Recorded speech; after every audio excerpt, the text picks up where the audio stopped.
दोस्तों, अगर आप गार्डनिंग करते हैं और आपने बालकनी या टेरेस पर पौधे लगाए हुए हैं और आपके यहाँ धूप नहीं आती है या बहुत कम धूप आती है, और आप अगर ये चाहते हैं कि हम ऐसा क्या उपाय करें कि हमारे पौधे अच्छे से सरवाइव करें और उनमें फल फूल आ सकें बिना धूप के, तो यह वीडियो आपके लिए बहुत ही महत्वपूर्ण हो सकता है। वीडियो को ध्यान से देखें और पूरा देखें। इसमें मैंने तरीका बताया है किस तरीके से आप बिना धूप के या कम धूप के भी पौधों को उगा सकते हैं। नमस्कार दोस्तों, स्वागत है आपका हमारे इस वीडियो में। दोस्तों, मैं बहादुर सिंह, आप देख रहे हैं बीएसके गार्डन। तो दोस्तों, ये एक सवाल आया है हमारे पास। तो ये लिखते हैं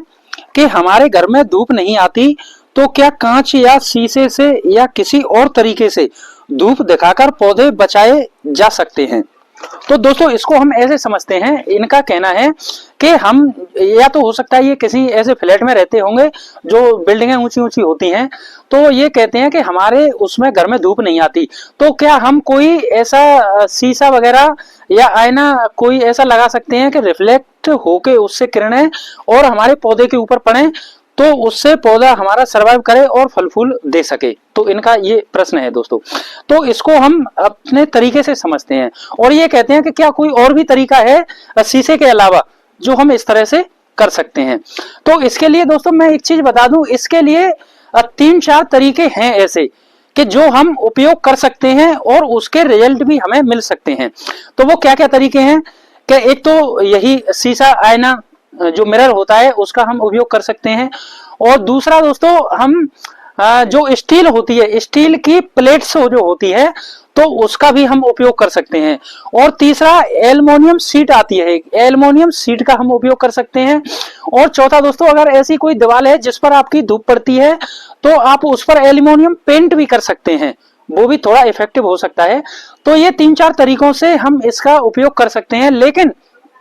इसमें क्या तरीका सही होगा और किस तरीके से बेहतर करना होगा इसको हम समझेंगे इस वीडियो में। तो हम किस तरीके से इसको कर सकते हैं और ये क्या तरीका, ये जो हम अपनाएंगे ये कितना इफेक्टिव हो सकता है, इसका कितना असर होगा पौधे पर और ये कितना काम करेगा, तो इसको हम पूरा डिटेल में समझेंगे दोस्तों। तो पहले हम समझते हैं कि हमें क्या करना है कि हमें धूप की किरणों को रिफ्लेक्ट तरीके से पौधे को देना है। तो हम पहले धूप को समझते हैं। तो धूप जैसे होती है, जो सूरज की जो किरणें होती हैं, तो उस के सूरज की किरणों में दोस्तों 7 तरह के कलर होते हैं, 7 रंग होते हैं। मतलब उस किरण में, सूरज की जो किरणें आती हैं धूप के जरिए से, तो उसमें कलर कौन कौन से होते हैं। तो उसमें आपका जैसे नीला, पीला, हरा, बैंगनी, और आपका नारंगी, लाल, और एक आपका नील, जिसको हम इंग्लिश में इंडिगो बोलते हैं। तो इस तरह के ये 7 कलर होते हैं सूरज की किरणों में, 7 कलर की। तो इसको आप जैसे बरसात में देखा होगा आपने, जब इंद्रधनुष बन जाता है तो वो इन्हीं 7 किरणों, जो रंगों का प्रतीक होता है। तो जो सूरज की जो किरणें होती हैं उनमें ये 7 तरह के रंग होते हैं दोस्तों। अब हमें समझना होगा कि पौधे को, तो पौधे को अब जब पौधा जो फोटोसिंथेसिस करता है धूप की किरणों के जरिए से, तो क्या पौधे को इन सभी 7 रंगों की जरूरत होती है या उसको किन रंगों की जरूरत होती है, किन रंगों की किरणों की जरूरत होती है। तो जैसे पौधा हमारा जब फोटोसिंथेसिस करता है अपनी पत्तियों के द्वारा किरणों से, तो जब धूप की किरणें उस पर पड़ती हैं, तो जो फोटोसिंथेसिस करता है पौधा हमारा, तो उसमें दोस्तों जो रेड कलर की जो किरण होती है, जो रोशनी की, तो रेड कलर की जो किरण जब फोटोसिंथेसिस करता है पौधा, तो वो क्या काम करती है कि वो किरण से वो जो पौधे के अंदर जो क्षमता पैदा होती है, उस किरण से जो ऊर्जा मिलती है अब पौधे को, तो पौधा फल फूल की वृद्धि जो होती है वो रेड कलर की किरण के द्वारा जो फोटोसिंथेसिस करता है पौधा, उसके जरिए से उसके अंदर ऐसी क्षमता आती है पौधे के अंदर कि वो फल फूल की वृद्धि और उसकी ग्रोथ जो पौधे की होती है वो उस रेड कलर की जो किरणों से जो फोटोसिंथेसिस में काम करती हैं उसके जरिए से दोस्तों होती है।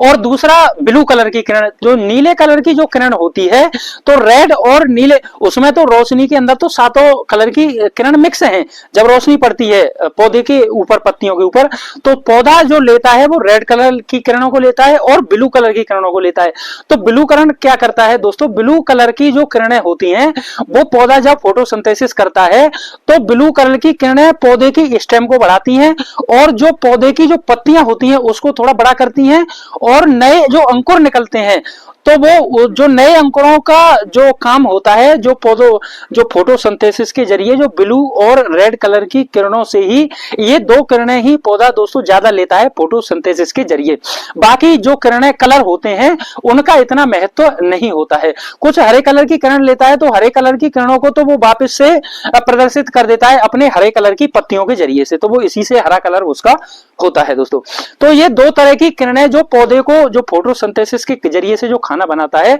उसके लिए ये दो कलर की किरणों की जरूरत होती है ज्यादातर है।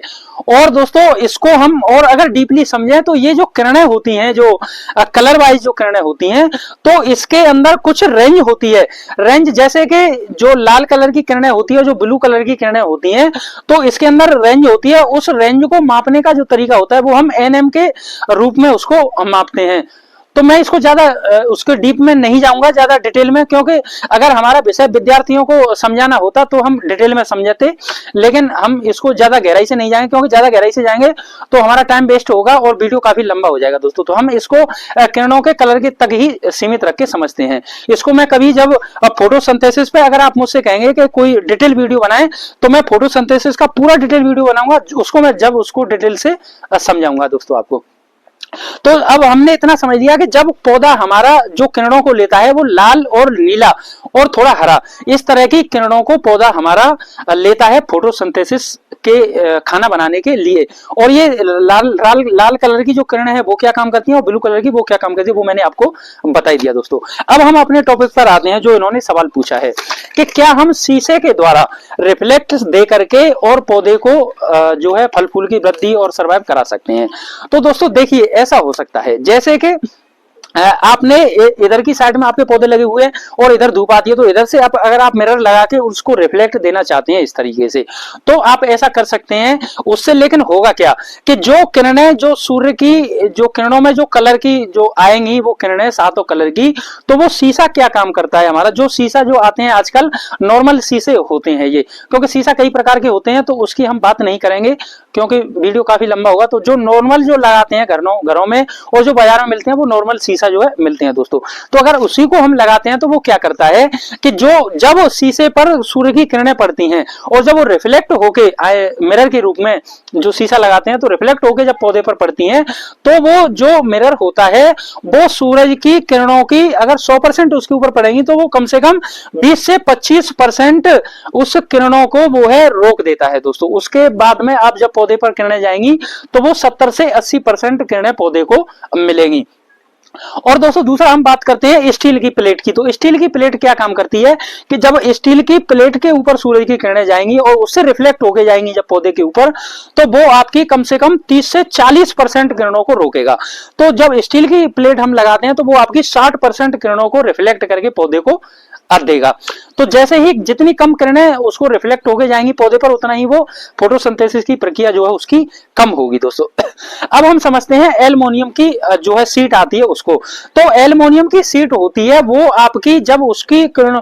जो सूरज की किरणें उसके द्वारा रिफ्लेक्ट होकर पौधे पर जाएंगी तो एल्युमिनियम की शीट जो होती है वो आपकी 90 से 95% किरणों को रिफ्लेक्ट करके पौधे को देती है। तो सबसे बेहतर विकल्प होता है दोस्तों एल्युमिनियम की शीट। तो इसको अब इसको बेहतर विकल्प तो हमने समझ लिया कि एल्युमिनियम की शीट हो सकती है, लेकिन उसका हम उपयोग किस तरह से कर सकते हैं, उसको किस तरह से लगा सकते हैं। तो इसको लगाने के लिए जब हम अगर एल्युमिनियम की एक पूरी शीट लगाते हैं और उससे जो लाइट किरणें रिफ्लेक्ट होकर पौधे पर जाती हैं तो उससे क्या होगा कि एक पूरी शीट लगाने से जो दोपहर की धूप होती है तो दोपहर की धूप की जो किरणें उससे रिफ्लेक्ट होकर जाएंगी तो वो काफी तेज गति होगी उन किरणों की, तो वो आपके पौधे की पत्तियों को जला सकती हैं। तो आपको क्या करना होगा कि आपको या तो एक दो टुकड़ों में उस सीट का जो है दो टुकड़ों को आप 45 के एंगल में लगा सकते हैं। 45 के एंगल के कोण में लगाएंगे तो वो क्या करेंगी कि 1-2 घंटे आपके पौधे को धूप देगी और उसके बाद में फिर धूप नहीं मिलेगी। तो दूसरी प्लेट्स को आप 45 के एंगल के कोण में लगाएंगे तो वो आपकी शाम की धूप को 2 घंटे दे देगी। तो इस तरह से आप अगर लगाएंगे तो आपको ज्यादा बेनिफिट होगा और उससे फल फूल की वृद्धि भी होगी दोस्तों। और ताकि आप अगर उसके और ज्यादा छोटे टुकड़े कर सकें, जैसे उसको छोटे छोटे पीसेस में काट दिया, 40-50 टुकड़े कर दिए आप स्टील की एल्युमिनियम की उसके सीट के आपने, और उनको अगर आपने लटका दिया तो वो हवा में थोड़े झूलते हुए वो इस तरह से उस रिफ्लेक्ट लाइट को देगी किरणों को कि वो और ही बेहतर तरीके से दोस्तों काम करेंगे, क्योंकि वो उसके अंदर तक उसकी लाइट जाएगी पत्तियों के अंदर तक जो हिलते हुए उसकी, तो वो पौधा पूरी तरह से फोटोसिंथेसिस कर पाएगा। और आप थोड़ा सा उसको पौधे को भी घुमा सकते हैं, कभी कभी कुछ दिन समय बाद उसको पौधे को भी आप थोड़ा साइड उसका चेंज कर सकते हैं। तो ये तरीका बहुत ही बेहतर हो सकता है दोस्तों। इस तरह की अगर आपके अगर फ्लैट में रहते हो, कहीं ऐसी जगह रहते हो आप जहां पर धूप नहीं आती है, कम आती है, एक साइड में आती है, तो आप ये तरीका अपना सकते हैं। और जो एल्युमिनियम सीट का तरीका है वो बेस्ट तरीका है, और उससे आपकी 90 से 95% किरणों को रिफ्लेक्ट करके वो दे सकता है पौधे को, और इस तरह से पौधे उगाए जा सकते हैं। और यह जो सीट है उसको ज्यादा टुकड़ों में अगर आप लगाएंगे तो ज्यादा बेहतर परिणाम आपको देखने को अब मिलेंगे। अब दोस्तों हम समझते हैं, जैसे कि अगर कोई ऐसी हम फ्लैट में या कोई ऊंची बिल्डिंग में ऐसी में रहते हैं कि जहां पर धूप बिल्कुल आती ही नहीं है, जहां पे धूप का नामो निशान ही नहीं है, तो ऐसी स्थिति में आप क्या कर सकते हैं। तो उसके लिए उसको भी हम समझते हैं कि ऐसी स्थिति में हमें क्या करना होगा। तो दोस्तों आप कल्पना कीजिए कि आप 100 मंजिल की बिल्डिंगें हैं, और 100 मंजिल की बिल्डिंगें हैं, और बादलों की जो है बादलों में सूरज छुपा हुआ है, धूप बहुत कम आ रही है, और ट्रैफिक इतना है कि उसमें प्रदूषण का काफी प्रदूषण है, और ऊंची ऊंची बिल्डिंगों में धूप का नामो निशान नहीं है। तो इस तरह की स्थिति भी दोस्तों आने वाली है भविष्य में। तो अगर इस तरह का अगर सीन हो जाता है, और ये कभी भविष्य में होने वाला है, क्योंकि आज जब इस तरह के क्वेश्चन आ रहे हैं कि हमारे यहाँ धूप नहीं आती है, तो आने वाले भविष्य में हो सकता है 10-20 साल 50 सालों में ये स्थिति आने वाली है, क्योंकि बिल्डिंगें दोस्तों 100-200 मंजिल की होती जा रही हैं, तो उनमें धूप कहां से आएगी। तो अगर ऐसी स्थिति है आपकी, अगर ऐसी स्थिति हो रही है, तो आप क्या कर सकते हैं। तो उसके लिए आपके लिए सबसे बेस्ट ऑप्शन है, आप क्या कर सकते हैं कि आप जो है ग्रो लाइट आती है इसके लिए, तो आप ग्रो लाइट का उपयोग कर सकते हैं। तो इस तरह आपको जैसे आपके पौधों में आप किस तरह की ग्रो लाइट ले सकते हैं, तो ग्रो लाइट दोस्तों कई 2-3 प्रकार की आती हैं। इसमें आप फुल स्पेक्ट्रम की ग्रो लाइट ले सकते हैं, फुल स्पेक्ट्रम की ले सकते हैं, और लो स्पेक्ट्रम की ले सकते हैं। तो इस तरह की ग्रो लाइट, और इस तरह का जो फ्रेम आप लगाएंगे, तो इस तरह के फ्रेम और ग्रो लाइट लगा के भी आप इस तरह से गार्डनिंग कर पाएंगे। आप अगर बिल्कुल भी धूप नहीं आती है आपके यहाँ पे, तो भी दोस्तों आपके यहाँ बिल्कुल भी धूप नहीं आती है, और अगर आप ग्रो लाइट के जरिए से और गार्डनिंग करना चाहते हैं, तो आप कौन सी ग्रो लाइट ले सकते हैं। क्या हमें हाई स्पेक्ट्रम वाली ग्रो लाइट लेनी चाहिए, या हमें लो स्पेक्ट्रम वाली ग्रो लाइट लेनी चाहिए, किस तरह की ग्रो लाइट लेनी चाहिए, और स्पेक्ट्रम का क्या मतलब होता है। इस तरह की बातों को दोस्तों अगर आप इस तरह की गार्डनिंग करना चाहते हैं, तो इसको हम अगले भाग में जो है समझेंगे, जो हम अगला भाग जो है इसका आएगा दोस्तों। तो आज ये वीडियो आपको कैसा लगा, अगर अच्छा लगा तो इसे लाइक करें और हाइप करें, जिससे कि ये जानकारी बाकी लोगों तक भी पहुंच सके। और अगर आप चाहते हैं कि मैं इसी तरह आपके साथ जुड़ा रहूं और इस तरह की जानकारी लाता रहूं, तो इस चैनल को सब्सक्राइब करके बेल आइकन को ऑल पे प्रेस करें, और कमेंट जरूर करें दोस्तों के, जिससे कि हम एक दूसरे से सीखते हुए अपनी गार्डनिंग जर्नी को बेहतर बना सकें। तो दोस्तों बहुत ही जल्द इसका हम जो दूसरा पार्ट लेके आएंगे, उसमें हम आपको बताएंगे कि कैसे ग्रो लाइट के जरिए से बिना धूप के आप अपने जो है गार्डनिंग कर सकते हैं दोस्तों।